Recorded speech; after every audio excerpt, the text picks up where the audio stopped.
Hello, Namaste and welcome back to our channel. Now this video is for all our grade 9 students and हम लोग इस video में complete करने वाले हैं हमारा एटम्स एंड मॉलिक्यूल्स का पूरा चैप्टर।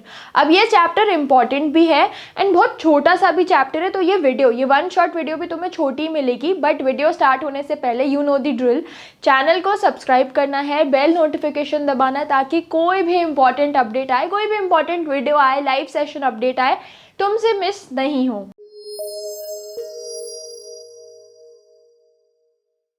नाउ सबसे पहली चीज़ जो हमें इस पूरे चैप्टर को स्टार्ट करने से पहले समझनी है वो है केमिकल रिएक्शन के बारे में थोड़ा सा। तो इन a chemical reaction 2 or more molecules interact to produce new compounds. एक केमिकल रिएक्शन में क्या होता है, सबसे पहले ना चेंजेस समझो। चेंजेस क्या होते हैं, एक होता है हमारा केमिकल चेंज, एक होता है हमारा फिजिकल चेंज। केमिकल चेंज तब होता है जब उसके कॉम्पोजिशन में चेंज आता है, उसकी केमिकल प्रॉपर्टीज़ में चेंज आता है एक तरीके से। और फिजिकल चेंज क्या होता है, जो उसके अपीयरेंस में आ जाएगा, उसके स्मेल में आ जाएगा, कलर में आ जाएगा, टेस्ट में आ जाएगा। तो केमिकल चेंज जब अकर हुआ, केमिकल चेंज अकर होगा तो उसमें केमिकल रिएक्शन भी टेक प्लेस होगी। जैसे बर्निंग ऑफ पेपर, ये एक केमिकल चेंज है, तो इस केमिकल चेंज में एक केमिकल रिएक्शन भी टेक प्लेस होगी एंड उस केमिकल रिएक्शन में दो या दो से ज़्यादा, जो भी हमारा केस हो, 2 या 2 से ज़्यादा मॉलिक्यूल्स इंटरैक्ट करेंगे एंड यहाँ पे न्यू कंपोनेंट्स बनाएंगे, न्यू कंपाउंड्स बनाएंगे। अब सबसे पहले ना जो डिफरेंस हम फिजिकल और केमिकल चेंज में देखते हैं वो यही चेंजेस होते हैं कि केमिकल चेंजेस आर इरिवर्सिबल, वो रिवर्स नहीं किए जा सकते, वेरएज फिजिकल चेंजेस रिवर्सिबल होते हैं। केमिकल चेंजेस में न्यू कंपाउंड, न्यू प्रोडक्ट ज़रूर बनता है, फिजिकल चेंज में न्यू प्रोडक्ट, न्यू कंपाउंड नहीं बनता है, सिर्फ उसकी अपीयरेंस में चेंज होता है। तो उसी तरीके से अगर केमिकल चेंज में न्यू कंपाउंड बन रहा है तो केमिकल चेंज है, केमिकल रिएक्शन होगी केमिकल चेंज होने के लिए, तो यहाँ पे भी एक न्यू कंपाउंड बनेगा। अब जो चीज़ रिएक्ट करती है, जो चीज़ साथ में रिएक्ट करती है वो होते हैं हमारे रिएक्टेंट्स, वो होते हैं हमारे रिएक्टेंट्स। एंड जो हमारा आउटपुट होता है, जो हमें बाय प्रोडक्ट मिलता है या जो हमें पूरी रिएक्शन के एंड में मिलता है, वो होता है हमारा प्रोडक्ट, वो होता है हमारा प्रोडक्ट। इसको हम आउटपुट भी बोलते हैं। जैसे मैं एक बहुत अच्छा सा एग्जांपल लेती हूँ, मेरे पास HCl एसिड है और यहाँ पे मेरे पास एक बेस है, तो यहाँ पे ये जो मेरे कंबाइन हुए एक नई चीज़ बनाने के लिए, ये मेरे रिएक्टेंट्स हैं, ये मेरे क्या है, ये मेरे रिएक्टेंट्स हैं। एंड फॉर एग्जांपल मेरा NaCl बना और इसी के साथ में H2O बना, तो ये क्या है, ये मेरे प्रोडक्ट्स है, मतलब ये मेरे प्रोडक्ट्स है, ये मेरे आउटपुट्स है, ठीक है। अब in a chemical reaction a chemical change must occur which is generally observed with physical changes like precipitation। precipitation मतलब जो हमारा लेफ्ट ओवर रह जाता है उसको हम precipitate बोलते हैं। हीट प्रोडक्शन, हीट निकलेगी एंड इसी के साथ साथ हमारा कलर चेंज भी हमें देखने को मिल सकता है। तो केमिकल चेंज में फिजिकल चेंजेस भी कंबाइन हो जाते हैं, बट सारे फिजिकल चेंजेस में केमिकल चेंज कंबाइन नहीं होते, ठीक है। फिर हमारे पास है law of conservation of mass. So according to the law of conservation of mass, matter can neither be created nor be destroyed। matter जितना हमारे यूनिवर्स में है ना वो बन सकता है ना वो डिस्ट्रॉय किया जाता है। मतलब जितने अमाउंट में मैटर, जितने अमाउंट में एनर्जी प्रेजेंट है यहाँ पे, वो उतनी ही रहेगी। उसका सिर्फ फॉर्म चेंज किया जा सकता है, वो सिर्फ ट्रांसफ़र करी जा सकती है एक फॉर्म से दूसरे फॉर्म में। एंड तभी इसके कंक्लूजन में हमें ये पता चलता है कि the mass of reactants will always be equal to the mass of products. And यही रीज़न, यही सोल रीज़न होता है जिसकी वजह से हमारी इक्वेशंस क्या होनी चाहिए, बैलेंस्ड होनी चाहिए, ठीक है। जैसे मैं वापस इस एग्जाम्पल पे आऊँ, H एंड यहाँ पे H, तो टोटल में हमारी रिएक्टेंट साइड पे 2 H है, यहाँ पे हमारे प्रोडक्ट साइड में भी 2 H है, इक्वल है। Na यहाँ पे 1 है, Na 1 है। अब तुम्हें ना सिंबल्स याद होने चाहिए, वरना तुम N को अलग लोगे, A को अलग लोगे। जो कैपिटल में होते हैं ना एक बार वो अलग हो जाएंगे, जो स्मॉल स्मॉल है ना वो एक ही काउंट होंगे। जैसे Na यहाँ पे भी 1 है, यहाँ पे भी 1 है। तो इन शॉर्ट ये इक्वेशन पूरी बैलेंस्ड है। यहाँ पे law of conservation of mass follow किया जा रहा है। अब जिस केस में नहीं फॉलो किया जाएगा उस इक्वेशन को हम क्या करेंगे, बैलेंस करेंगे, ठीक है। ये समझ लिया। फिर हमारे पास आता है law of conservation of proportions. तो a pure chemical compound containing the same elements combined together in a fixed proportion by mass is given by the law of definite proportion. जैसे वाटर है, वाटर में हमारा ratio 1:8 होता है hydrogen और oxygen का, तो वो फिक्स्ड है, वो हर जगह पे यूनिवर्सली फिक्स्ड है, एंड वही है कि लॉ ऑफ कांस्टेंट proportions, ठीक है। अब for example if we take water from river or from an ocean, both have oxygen and hydrogen in the same proportion, 1:8 होता है वो प्रपोर्शन, एंड ये क्या है, ये कांस्टेंट है। मतलब कहीं भी पानी ले लो, भले एक ओशन से ले लो आप, भले एक रिवर से ले लो, फ्रेश वाटर ले लो, सलाइन वाटर ले लो, ये चीज़ हमारी कांस्टेंट है, ठीक है। The elements are present in chemical compounds in predetermined mass ratio. The law of constant proportions is this. तो ये predetermined है, मतलब एक बार अगर कोई चीज़ बन गई तो वो इसी रेशियो में होगा। अब this law of constant proportion is also known as Proust's law or the law of defined proportions. तो इसको हम प्रॉट्स लॉ भी बोलते हैं या डिफाइंड प्रपोर्शन का भी लॉ बोलते हैं, वही चीज़ की 1:8 होता है। क्लियर। फिर आता है हमारा जो मेन टारगेट है इस चैप्टर का, एटम्स एंड मॉलिक्यूल्स। तो हमारे पास आता है एटम का।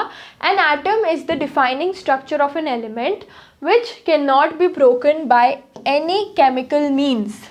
ब्रेक किया ही नहीं जा सकता, पॉसिबल ही नहीं है। तुम सबसे टाइनी से टाइनी चीज़ को भी तुम जितना ब्रेक करते जाओगे उसमें एटम होगा जो ब्रेक नहीं किया जा सकता, एंड ये सबसे छोटा यूनिट है पूरी लाइफ का, सबसे छोटा यूनिट है पूरी लाइफ का। The atomic symbol has 3 parts. सबसे पहले the symbol x, the element symbol. जैसे अगर मैं बात कर रही हूँ सोडियम का, तो उसका जो सिंबल है उसको हम क्या बोलेंगे, सिंबल एक्स, विच इज़ हमारा Na, ठीक है। फिर द एटॉमिक नंबर A, जिसमें होते हैं उसके नंबर ऑफ प्रोटॉन्स। तो Na के कितने प्रोटॉन्स हैं, 11, तो इसका एटॉमिक नंबर A हो जाएगा 11। And the mass number Z equal to the number of protons and neutrons in the element. जो मतलब जो उसके न्यूक्लियस में कन्फाइंड होता है उसका यहाँ पे हमें मास नंबर, जिसको हम डिनोट करते हैं by the alphabet Z। Clear. Next हमारे पास आता है एटॉमिक रेडियस। तो the distance between an atom's nucleus and the outer electron shell. जैसे कि मैंने एग्जांपल दिया कैल्शियम का, ठीक है। कैल्शियम की इलेक्ट्रॉनिक कॉन्फ़िगरेशन होगी 2 8 8 2, ठीक है। तो यहाँ पे कैल्शियम होगा इधर, है ना। फर्स्ट शेल में उसके होंगे 2 इलेक्ट्रॉन, बाहर वाले में होंगे उसके 8, फिर होंगे उसके 8 और फिर होंगे उसके लास्ट में 2। अब इसके सेंटर से जो इसके आउटर मोस्ट शेल तक का जो डिस्टेंस होगा वो होगा इसका एटॉमिक रेडियस। वो क्या होगा, इसका एटॉमिक रेडियस। एंड इस रेडियस पे ही तुम्हारी 11th-12th की पूरी केमिस्ट्री डिपेंडेंट है। तुम इलेक्ट्रॉन एफिनिटी इस रेडियस पे समझोगे, आयोनिक पावर, आयोनिक बॉन्ड जो भी समझोगे ना वो इसी हिसाब से समझोगे। एंड इवन जो तुम्हारी पीरियोडिक टेबल होती है उसमें जो ट्रेंड्स होती है, अफिनिटी की ट्रेंड हो गई, सारी जितनी भी ट्रेंड्स हैं वो इसी पर ही डिपेंडेंट रहती हैं। तो ये चीज़ भी समझना इम्पॉर्टेंट है। एंड ये चीज़ किससे अगेन आई, ये चीज़ आई अगेन हमारे इलेक्ट्रॉनिक कॉन्फ़िगरेशन वाले टॉपिक से एंड हमारे वैलेंसी वाले टॉपिक से, जो मैंने बहुत बार कंप्लीट किया है। बट अगेन क्योंकि अब उसकी इंपॉर्टेंस बढ़ती जा रही है, मैं आज डन कर रही हूँ, मैं एक और वीडियो उस टॉपिक पे फ्रेश वाली बनाई दूंगी, ठीक है। तो the distance between an atom's nucleus and the outer electron is known as its radius. The atomic radius is calculated by measuring the distance between the nuclei of 2 identical atoms bonded together. Half this distance is the atomic radius, ठीक है। तो अगर कोई molecule बना हुआ है तो उसका हम टोटल एक तरीके से डायमीटर निकालेंगे, फिर उसको हाफ कर देंगे, ठीक है। फिर हमारे पास आता है Dalton's atomic theory. Repeating again, ये बहुत इंपॉर्टेंट है, ये बहुत इंपॉर्टेंट है। तुम्हारे पास आ जाएगा कि 2 पोस्टुलेट्स बताओ, 3 बताओ, 4 बताओ, रैंडमली आ जाएगा। सो दिस इज इंपॉर्टेंट, एक बार इसको हम वापस रिवाइज कर लेते हैं। तो according to Dalton's atomic theory, atoms which are indestructible मतलब जिनको हम ब्रेक नहीं कर सकते, ये इंडिविजुअल बिल्डिंग ब्लॉक्स होते हैं, ये सारे सब्सटेंसेस बनाते हैं, ये सारे सब्सटेंसेस बनाते हैं।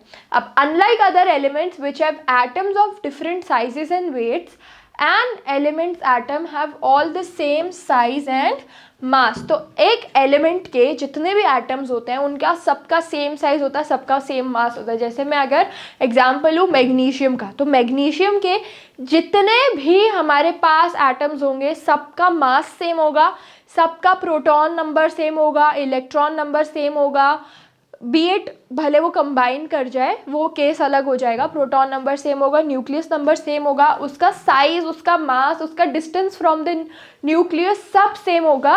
एंड अगर कुछ वेरी करता है तो वो हमारे आइसोटोप्स एंड आइसोबार्स की कैटेगरी में आ जाता है, जो तुम लोगों ने पहले भी पढ़ा हुआ, ठीक है। So Dalton propose that the concept of atoms could be used to explain the laws of conservation of mass and definite proportion. तो इनने बताया कि एटम्स के कॉन्सेप्ट से हम law of conservation of mass को एक और वेरिफिकेशन दे सकते हैं, एक और उसमें पॉइंट ऐड हो सकता है कि हाँ law of conservation of mass true है, तभी सारे एटम्स का भी ये कॉन्सेप्ट हर जगह सेम है, हर जगह क्या है, सेम है।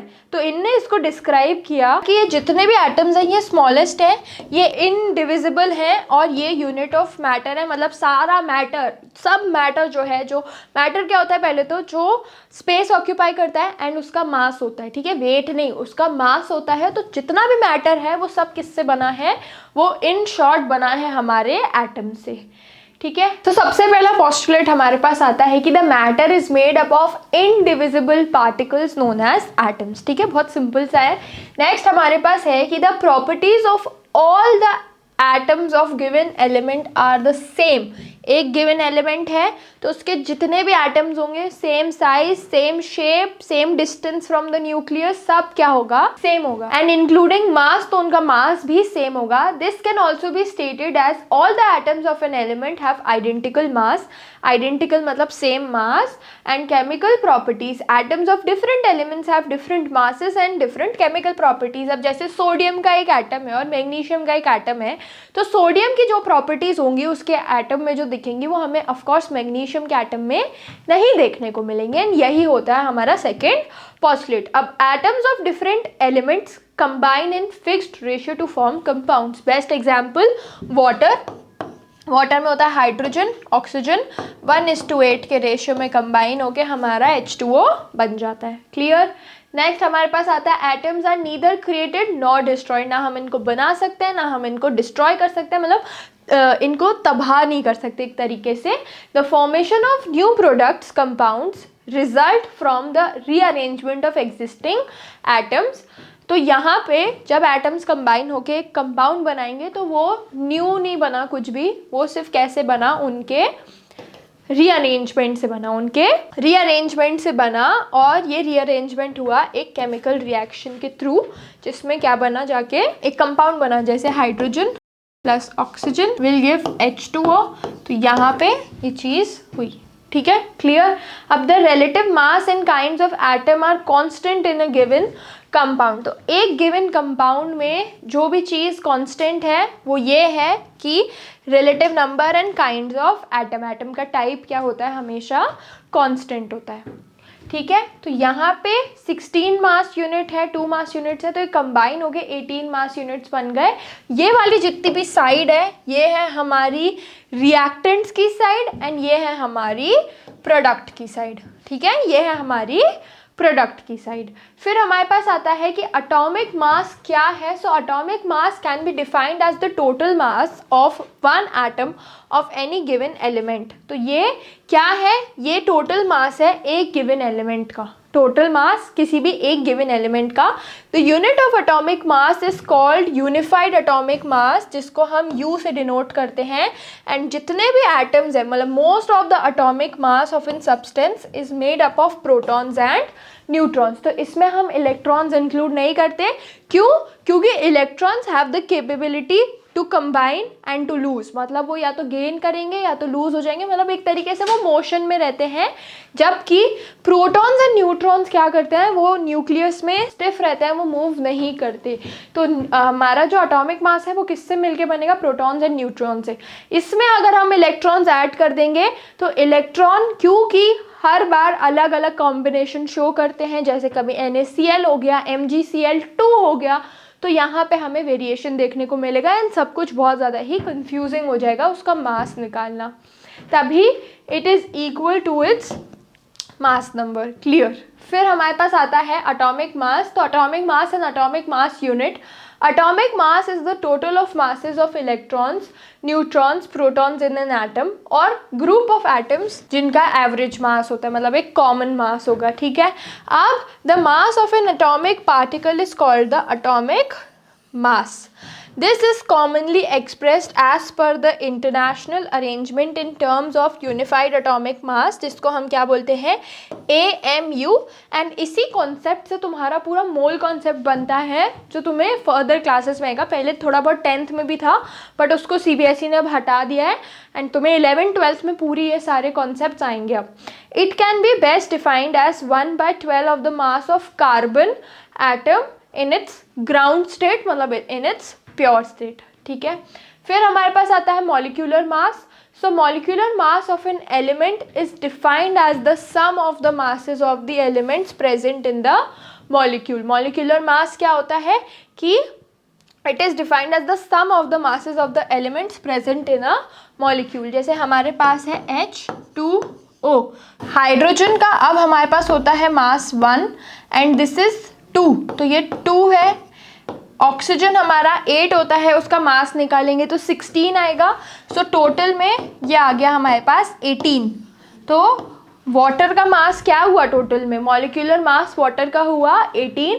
तो ये हमने कैसे निकाला, हमने इंडिविजुअल मास निकाले पहले सारे एलिमेंट्स के जो उसमें प्रेजेंट है एंड उनको क्या कर दिया, उनका सम टोटल कर दिया. Molecular mass is obtained by multiplying the atomic mass of an element. Hydrogen का 1 था, उसके कितने थे हमारे पास 2 थे, तो हमने उसको मल्टीप्लाई कर दिया एंड फिर उसको सबको हमने क्या कर दिया, ऐड कर दिया. तो हमारे पास क्या आ गया, मॉलिक्यूलर मास ऑफ वाटर आ गया. ठीक है.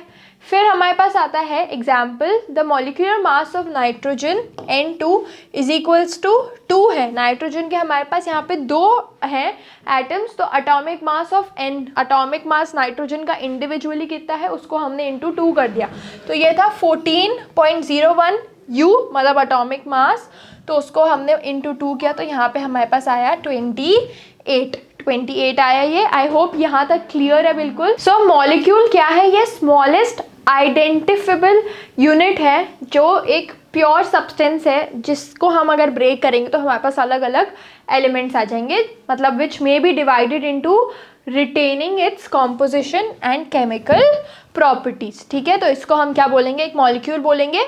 सिंपल टर्म्स में अगर मैं बोलूँ तो ये एक कलेक्शन है 2 और मोर एटम्स का. जैसे कोई भी मॉलिक्यूल है हमारे पास तो उसमें अलग अलग टाइप के एटम्स कंबाइन होके एक कंप्लीट मॉलिक्यूल बनाएंगे. आगे अगर मैं देखूँ तो molecules of elements. So a molecule is a collection of 2 or more chemically bounded atoms. तो यहाँ पे डिफरेंट टाइप्स ऑफ एटम्स जो केमिकली बाउंडेड है, either bye ionic bonds, either bye covalent bonds. बस ये केमिकली बाउंडेड है and ये क्या करते हैं, ये फिर एक मॉलिक्यूल बनाते हैं. अब एग्जाम्पल है कि जब 2 हाइड्रोजन के एटम्स और 1 ऑक्सीजन का एटम कंबाइन होगा तो ये वाटर मॉलिक्यूल बनाएंगे, बट ये एक ही वाटर मॉलिक्यूल बनाएंगे, 2 नहीं बनाएंगे. 2 भले ही हाइड्रोजन थे, 2 भले ही ऑक्सीजन थे, बट जब ये इंटरैक्ट हुए, जब ये कंबाइन हुए, जब ये केमिकली कंबाइन हुए, इनने 1 वाटर मॉलिक्यूल बनाया. कैसे, H2 + O2 will give H2O. अब यहाँ पे लॉ ऑफ कंजर्वेशन ऑफ मास थोड़ा रिकॉल करो. सम ऑफ हमारे पास क्या था, रिएक्टेंट्स का टोटल प्रोडक्ट्स के टोटल के इक्वल होना चाहिए. यहाँ पे H2 है, O2 है, यहाँ पे H2 है, O क्या है, O अभी हमारे पास 1 ही है. तो हमने इसका यहाँ पे ऐड कर दिया. हम हमेशा इधर ऐड कर सकते हैं, हम इसकी वॉल्यूम चेंज कर सकते हैं. हम यहाँ पे उसकी एटॉमिक मास से या हमारे उसके मॉलिक्यूलर मास से हम प्ले नहीं कर सकते. तो यहाँ पे टोटल में H हो गया 4 एंड O हो गया हमारे पास 2। तो अब यहाँ पे O भी 2 है, O बैलेंस हो गया, H 2 है, यहाँ पे 4 है, तो अगेन मैंने यहाँ पे 2 लगाया एंड ये इक्वेशन कंप्लीटली बैलेंस्ड हो गई। मतलब इसने law of conservation of mass, definite proportion, constant proportion सब फॉलो किया and now this is balanced. एक सिंपल सी चीज़, जब कोई इक्वेशन बैलेंस्ड नहीं होती है या तो मैं कोई इक्वेशन बैलेंस करने के लिए दे रहा है तो उसको हम क्या बोलते हैं, उसको हम एक स्केलेटन इक्वेशन बोलते हैं, एक स्केलेटन इक्वेशन बोलते हैं जो बैलेंस्ड अभी नहीं है। ठीक है, नेक्स्ट हमारे पास आता है मॉलिक्यूल्स ऑफ कंपाउंड्स। तो salt and molecular compounds are the two categories in which compounds can be divided. Compounds किस में डिवाइड हो सकते हैं, सबसे पहले तो सॉल्ट्स, तो सॉल्ट्स अगेन ये चीज़ इंपॉर्टेंट है, एंड मॉलिक्यूलर कंपाउंड्स। ठीक है, किस में,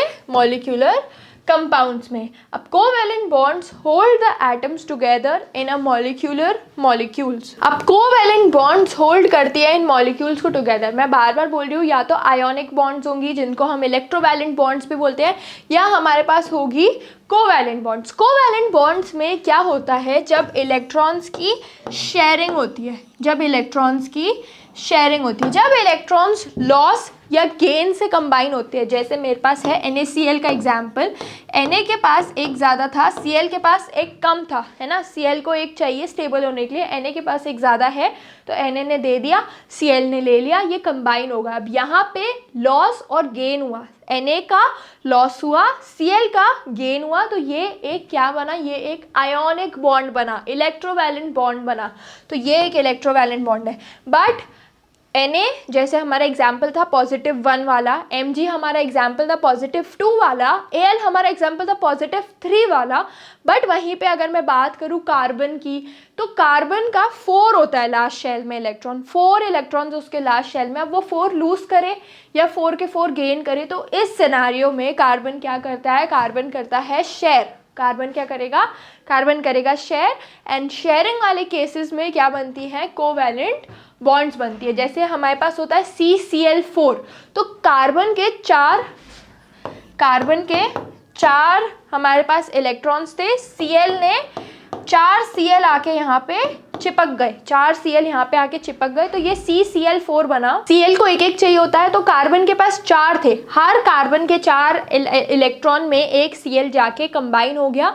अब कौन से टाइप से कंबाइन हुआ, कोवैलेंट बॉन्ड से कंबाइन हुआ, क्योंकि यहाँ पे क्लोरीन ने तो इलेक्ट्रॉन्स गेन किए, बट वो गेन किससे किए, शेयर करके गेन किए, सीधा सीधा लॉस या गेन हमें नहीं देखने को मिला। ठीक है, ionic bonds hold together in salts, तो हमें सॉल्ट्स में आयोनिक बॉन्ड देखने को मिलता है। जैसे इसका मैंने एग्जाम्पल दिया था NaCl का, आयोनिक बॉन्ड का, एंड NaCl एक सॉल्ट ही होता है जिसको हम क्या बोलते हैं, sodium chloride. Every compound is composed of one of these 2 types of bonds. तो कोई भी बॉन्ड बन रही है उसमें या तो वो कोवैलेंट बॉन्ड होगी, या तो वो आयोनिक बॉन्ड होगी, या वो इलेक्ट्रोवैलेंट बॉन्ड भी होगी। आयोनिक और इलेक्ट्रोवैलेंट क्या होता है, सेम होता है, कंफ्यूज नहीं होना। ठीक है, एंड लास्ट, पूरे इस वीडियो का लास्ट टॉपिक आता है मॉलिक्यूल्स ऑफ कंपाउंड्स।